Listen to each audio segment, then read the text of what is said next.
નમસ્કાર, હું છું આપની સાથે કિશન તિવારી. આપ જોઈ રહ્યા છો ઇન્ડિયા ન્યૂઝ ગુજરાતનો ખાસ કાર્યક્રમ આપણો દેશ. સમાચારોની શરૂઆત કરીએ આપણે એક મહત્વપૂર્ણ સમાચારથી. આપણે જણાવી દઈએ કે દરભંગામાં ઇન્ડિયા બ્લોકના એક કાર્યક્રમમાં વડાપ્રધાન મોદી અને તેમની માતા વિરુદ્ધ કથિત અપમાનજનક ટિપ્પણીઓ ધરાવતા વાયરલ વિડીયો પર બિહારના મુખ્યમંત્રી રાજસ્થાનના મુખ્યમંત્રી ભજનલાલ શર્માએ કહ્યું કે બિહારમાં કોંગ્રેસ અને આરજેડીએ બેશરમીની બધી હદો વટાવી દીધી છે.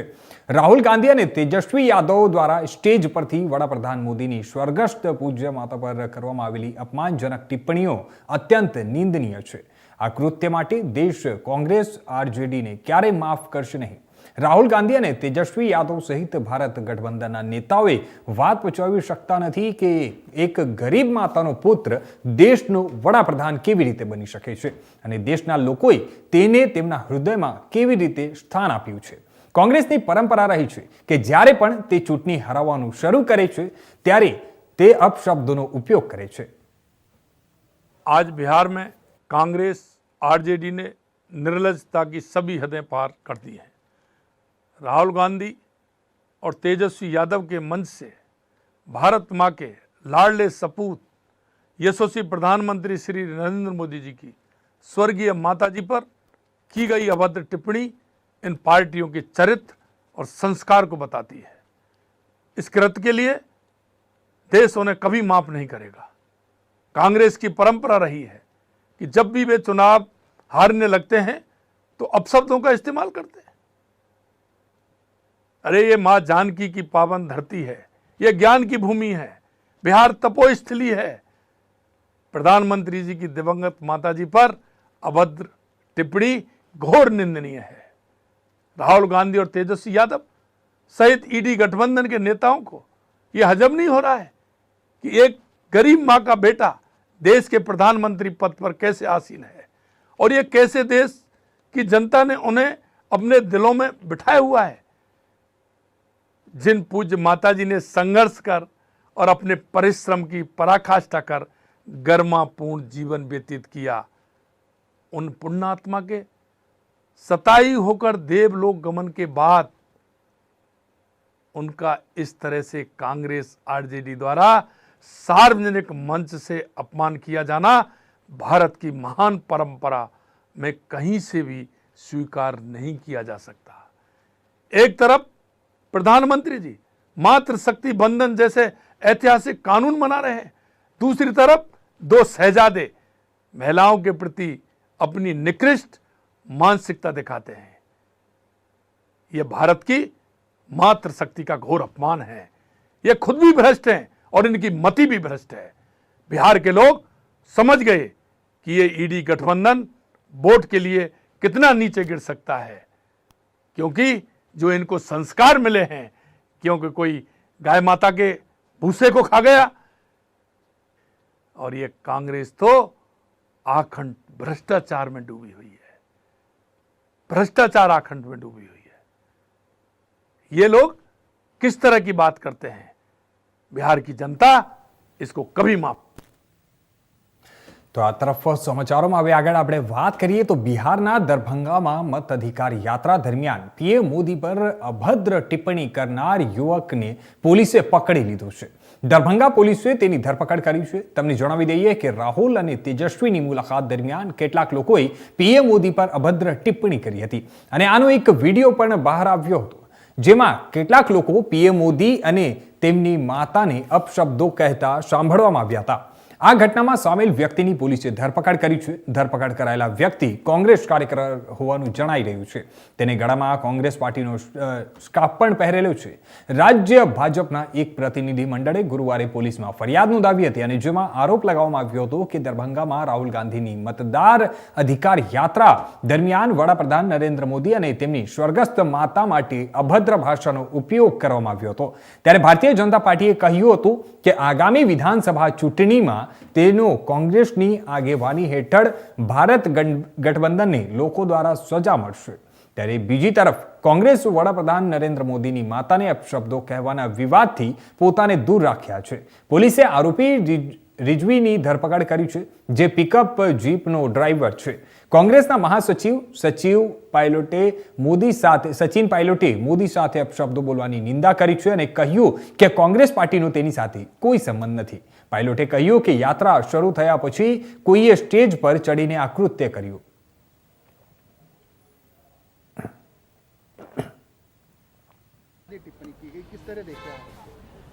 हमारे यशस्वी प्रधानमंत्री जी की माताजी के लिए जिस तरह की टिप्पणी की गई है, ये ऐसे संस्कार हमारे इस हिंदुस्तान में है नहीं, लेकिन इनके पास संस्कार है नहीं और इस तरह की अभद्र टिप्पणी करना, मैं मानता हूं कि ऐसे लोगों को हमारे इस संस्कार में रहना चाहिए और इनकी आदत है जचे जो ही बोल देना.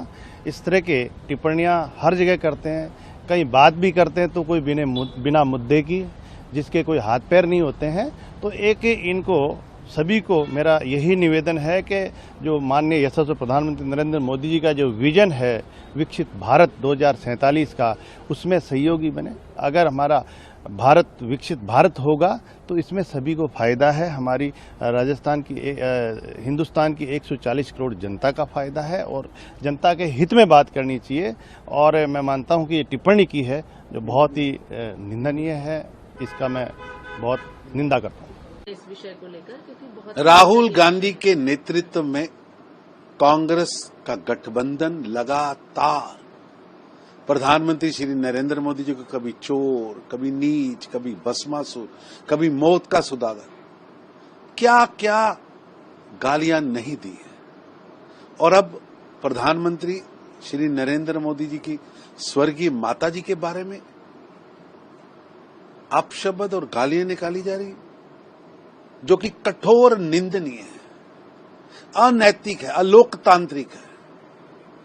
राहुल गांधी सहित भ्रष्ट, नालायक, निकम्मे युवराज, ये युवरानियों का टोला लगातार अपशब्द बोला, क्योंकि मोदी जी ने उनके वंशवाद और भ्रष्टाचार घोटालों की नफरत की दुकान बंद करवा दी है, उनकी लूट खसूट को रोक दिया है.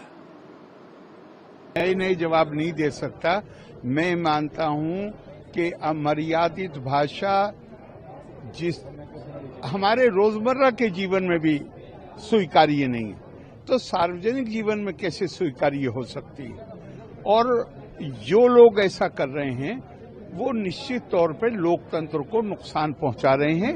और ये लोक लाज का सिद्धांत जिसके सहारे लोकतंत्र चलता है, उसको ये नुकसान पहुंचाने वाला है. देखिए, आज के दिन में जिस तरह से उनके मंच से प्रधानमंत्री जी के लिए अपशब्द कहे गए, यह उन लोगों की मानसिकता दिखाता है. राजनीति में मतभेद हो सकते हैं, लेकिन इसके लिए आप शब्दों की मर्यादा को नहीं लांघ सकते. और ये हालत तब है जब वो आज सत्ता में नहीं है. जब वो सत्ता में आएंगे तब क्या करेंगे. आप याद कीजिए, यही लोकसभा चुनाव 2024 में तेजस्वी जी उस मंच पर उपस्थित थे, महिला प्रत्याशी भी उपस्थित थी, उसके बावजूद जमुई में उन लोगों ने चिराग पासवान जी हमारे नेता के लिए अपशब्द कहे, उनकी माता जी के लिए अपशब्द कहे. ये उनकी संस्कृति और उनकी इतिहास का हिस्सा रहा है कि जब भी उनका भ्रमजाल और नैरेटिव नहीं चलता है तब वो लोग अपशब्दों पर उतर आते हैं. ऐसे लोगों से हम लोगों को बच के रहने की जरूरत. प्रधानमंत्री को अपशब्द और गालियां देने का इस घटना को आप कैसे देखते हैं? नहीं, अल्फाज का इस्तेमाल जो है अच्छा होना चाहिए. आप इख्तलाफ करिए, आप मुखालिफत करिए, आप जितना हो सके क्रिटिसाइज करिए, कंडेम करिए, मगर अगर आप उस अदब के दायरे से अगर आप निकल जाते हैं तो फिर वो गलत है, वो नहीं होना चाहिए, चाहे किसी की बात हो. आप प्रधानमंत्री को बहुत क्रिटिसाइज करिए, दबा कर क्रिटिसाइज करिए, और कभी कभी लाइटर वेन में कुछ बात कर भी दीजिए, मगर एक बात याद रखिए कि अगर आप उस चीज को, आप उस लाइन को क्रॉस कर रहे हैं तो वो ठीक नहीं है. फिर हम जो हमारी बहस का, गुफ्तगू का, या हमारा जो डिबेट होगा, इन्हीं के एजेंट घूमते रहते हैं, करते रहते हैं बदमाशी, और फिर यही मुद्दा बनाते हैं ताकि यात्रा से ध्यान हटा सके. ये बौखलाए हुए हैं हमारी इस यात्रा से. इनकी चोरी पकड़ी गई है इसलिए बौखलाए हुए हैं. कौन है जो गिरफ्तार हुआ है, किसका आदमी है, किसने करवाया, उससे पता लगाइए. ये क्या बदतमीजी कर रखी है, गुंडागर्दी कर रखी है सदाकत आश्रम पे। जनता सब देख रही है, पूरा देश देख रहा है भारतीय जनता पार्टी की गुंडागर्दी, और ये चलेगी नहीं गुंडागर्दी ज्यादा देर। अमित शाह जी ने भी ट्वीट किया और कहा है कि इतने निचले स्तर आप पर पूरा देखिए, पूरे सारे मंत्री ट्वीट कर रहे हैं, सबको कहा जा रहा है ट्वीट करने के लिए। तो आप समझिए ना कि कौन करवा रहा है ये सब। पहले गाली दिलवाते हैं अपने ही प्रधानमंत्री को ताकि मुद्दा बने। सर, तस्वीरें जो सामने आई हैं पटना में, वहां पर बीजेपी और कांग्रेस के कार्यकर्ताओं के बीच में झड़प हुई। बीजेपी के कार्यकर्ता प्रदर्शन करने पहुंचे थे, उसके बाद सदाकत आश्रम जो कांग्रेस का दफ्तर है, मुख्यालय है पटना के अंदर, वहां पर तोड़फोड़ भी की गई है। कुछ इस तरह की तस्वीरें सामने आई। आज लोकतंत्र का काला दिन है। सारी जगह दिखाया जा रहा है, चैनल्स दिखा रहे हैं, फोटो आई हैं, और मैंने बात की है सदाकत आश्रम, वहां से भी जो सूचना आई है। वीडियो सामने है, क्या उसमें कांग्रेस? मैं उसकी निंदा करता हूँ, उसकी भर्त्सना करता हूँ। कांग्रेस पार्टी का उससे कोई लेना देना नहीं था। यात्रा निकल चुकी थी। अब इतने सारे हजारों लोग हैं, मंच पे कोई चढ़ जाए और अपशब्द भाषा का उपयोग करे, उसको मैं करने सही नहीं मानता हूँ। सभ्य सौम्य राजनीति में इस प्रकार की भाषा की कोई जगह नहीं है। और जिस तरीके से हमारी पार्टी को लेना देना उसका नहीं था। यात्रा निकल जाए, बाद में मंत्रियों को चढ़ जाए और बोल दे, जिसने भी कहा गलत का नहीं कहना चाहिए। और संवाद में, चर्चा में, राजनीति में इस प्रकार के शब्दों का प्रयोग तो कोई स्थान ही नहीं है। और हम लोग, हमारी पार्टी, महात्मा गांधी की पार्टी, हम लोगों ने कभी इस प्रकार की बातों को सपोर्ट नहीं किया, आगे भी नहीं कर सकते। હવે સમાચારોમાં આ તરફ આગળ વાત કરીએ આપણે રાજસ્થાનની, તો મુખ્યમંત્રી ભજનલાલ શર્માએ ટૂંકના ટોડરાઈસજીમાં એક પેડ માં કે નામ અભિયાન અને હરિયાલો રાજસ્થાન કાર્યક્રમમાં ભાગ લીધો હતો અને જણાવી દઈએ કે સિંદૂરનો છોડ વાવીને કાર્યક્રમનું શરૂઆત કર્યું હતું। કાર્યક્રમમાં ઉર્જા મંત્રી હીરાલાલ નાગર પણ હાજર રહ્યા હતા અને સાથે સાથે કાર્યક્રમને સંબોધતા તેમણે કહ્યું કે મંત્રી કન્હૈયાલાલ ચૌધરી રાજસ્થાનને આગળ લઈ જવા માટે કામ કરી રહ્યા છે। સૌથી મોટી જરૂરિયાત પાણી અને વીજળીની છે। મંત્રી કન્હૈયાલાલ ચૌધરીએ પર્યાવરણ સંરક્ષણ માટે આ કાર્યક્રમનું આયોજન કર્યું છે। હરિયાળો રાજસ્થાન કોઈ સૂત્ર નથી, આપણે રાજસ્થાનને હરિયાળું બનાવવું પડશે। 4 દિવસ પહેલા અમે 11 કરોડથી વધુ રોપા વાવ્યા છે। અમે 5 વર્ષમાં 50 કરોડ રોપા વાવવાનું લક્ષ્ય પ્રાપ્ત કરીશું। તેમણે લોકોને માતાના નામે એક પેડ વૃક્ષ વાવવાનું આહ્વાન કર્યું છે। आज से 4 दिन पहले हमने 11 करोड़ पौधे से ज्यादा हमारा लक्ष्य पूरा किया है, क्योंकि हम हरियाणा राजस्थान बनाना चाहते हैं। हमने कहा कि 5 साल के अंदर 50 करोड़ पौधे लगाएंगे।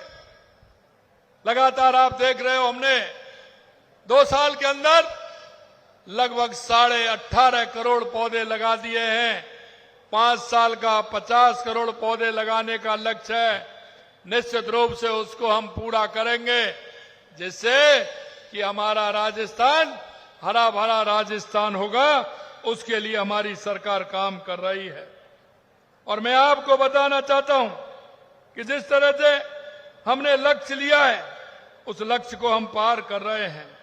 हम चाहते हैं कि देश के यशस्वी प्रधानमंत्री नरेंद्र मोदी जी के नेतृत्व में एक पेड़ मां के नाम, मैं आपसे भी आह्वान करना चाहता हूं, क्योंकि मां की ममता, मां की मूरत ऐसा कोई नहीं मिलेगा।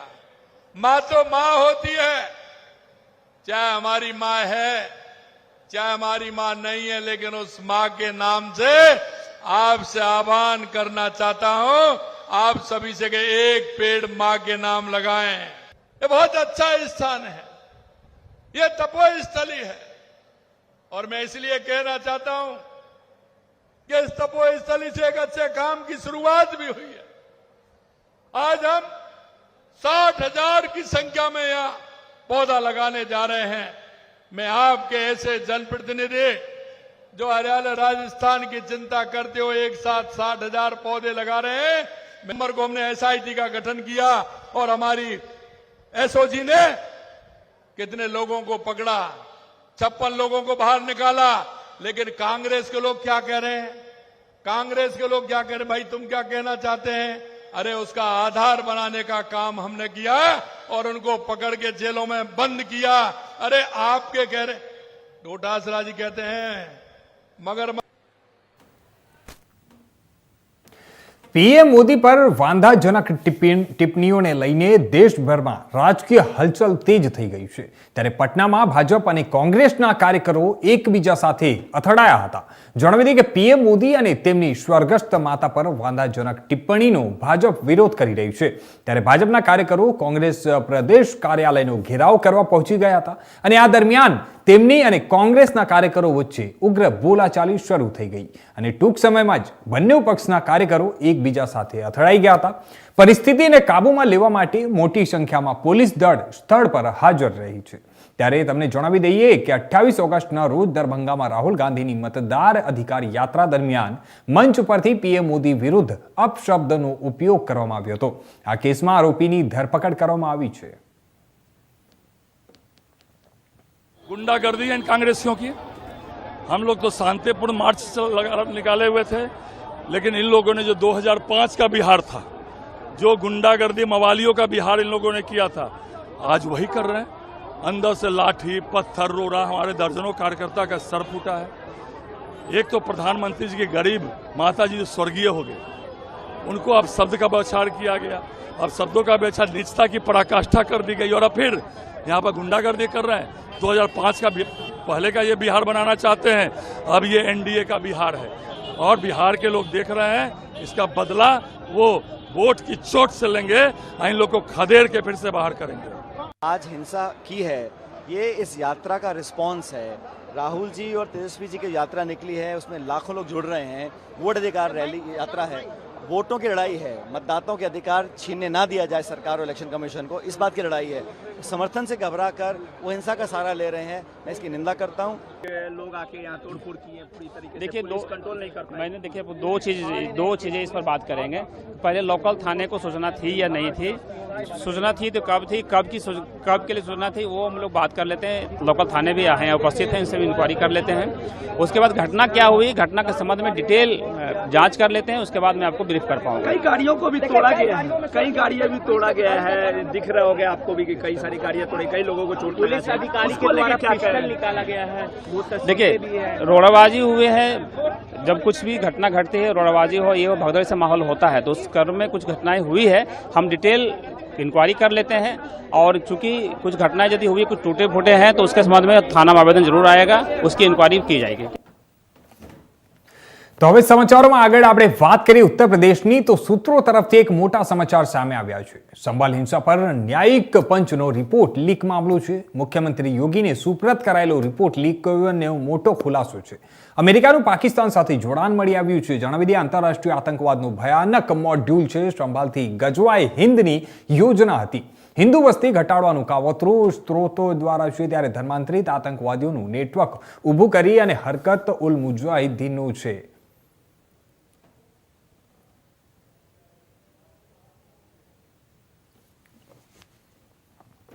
તો હવે આ તરફ આપણે વાત કરીએ ઉત્તર પ્રદેશના લખનૌની તો રાજધાની લખનૌના કાનપુર રોડ પર સ્થિત સાઈ સેન્ટર અને સ્પોર્ટ્સ ઓથોરિટી ઓફ ઇન્ડિયા ખાતે રાષ્ટ્રીય રમત દિવસ મેજર ધ્યાનચંદની જન્મ જયંતિ ઉજવવામાં આવી હતી આ પ્રસંગે એમપી ગેમ્સ માટે યોજાનારી સ્પર્ધા માટે નામાંકન શરૂ કરવામાં આવ્યું હતું જણાવી દઈએ કે આ સ્પર્ધા 21 સપ્ટેમ્બરથી 25 સપ્ટેમ્બર દરમિયાન યોજાશે અને આ પ્રસંગે ભૂતપૂર્વ નાયબ મુખ્યમંત્રી અને રાજ્યસભા સાંસદ ડોક્ટર દિનેશ શર્મા અને ભૂતપૂર્વ કેન્દ્રીય રાજ્યમંત્રી સહિત મોહનલાલ ગંજના ભૂતપૂર્વ સાંસદ કૌશલ કિશોરે પણ ભાગ લીધો હતો અને કાર્યક્રમનું શરૂઆત કર્યું હતું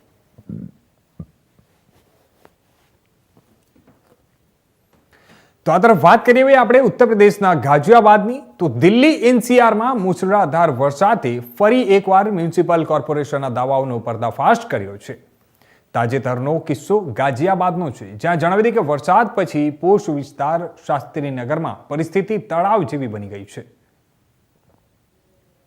गाजियाबाद में कुछ घंटों की बारिश ने कई इलाकों की पोल खोल कर रख दी है इस वक्त हम शास्त्री नगर इलाके में मौजूद हैं जो कि गाजियाबाद का बेहद पौष इलाका है तस्वीरें आप देखेंगे किस तरीके से यहाँ पर जल जमाव देखा जा रहा है महज 1 से 2 घंटे की बारिश हुई है और उसके बाद आप देखेंगे चारों तरफ पानी ही पानी दिखाई दे रहा है ये सड़कें तालाब नुमा बदलती हुई दिखाई दे रही हैं। आप देखेंगे किस तरीके से जो दोपहिया चालक हैं सबसे ज़्यादा दिक्कत उन्हीं को हो रही है। तो कहीं ना कहीं इस बारिश ने एक और राहत दी है, तो कई इलाकों में आफत बनकर भी ये बारिश आई है। तो ऐसे में जो कुछ लोग शास्त्री नगर के हैं वो किस तरीके से इसको देख रहे हैं, तो उनसे हम जान लेते हैं।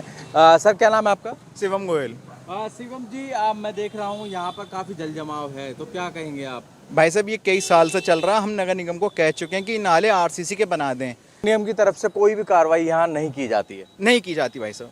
हमने महापौर जी को फ़ोन करा, महापौर जी फ़ोन नहीं उठाती।